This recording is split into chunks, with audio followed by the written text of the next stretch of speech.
Hi everyone, welcome back to my channel. Welcome to the new subs.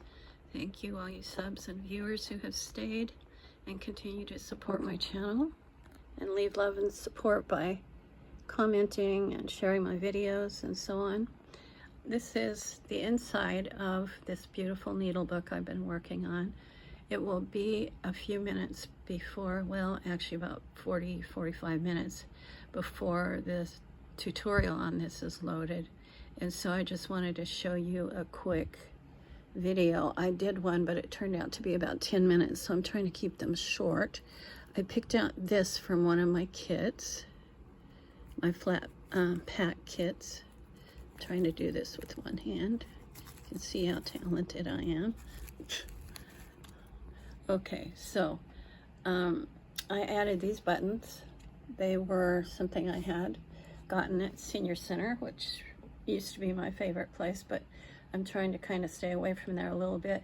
I do buy a little bit of stuff there on the more vintage and antique side, but I don't buy too much of their licensed stuff anymore because once I started upping my game and designing, I really wanted better quality stuff, so I buy from really good suppliers that I know or on Etsy. And they have great stuff.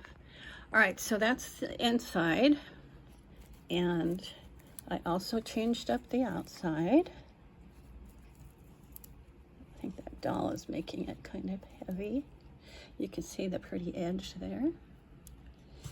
All right, so let me get all that stuff out of the way.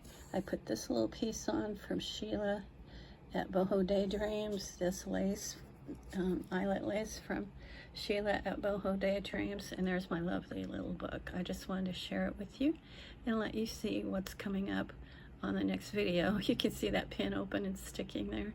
Well, that's what happens when you have a craft table, right? Okay guys, have a fabulous day and a blessed week. Bye-bye.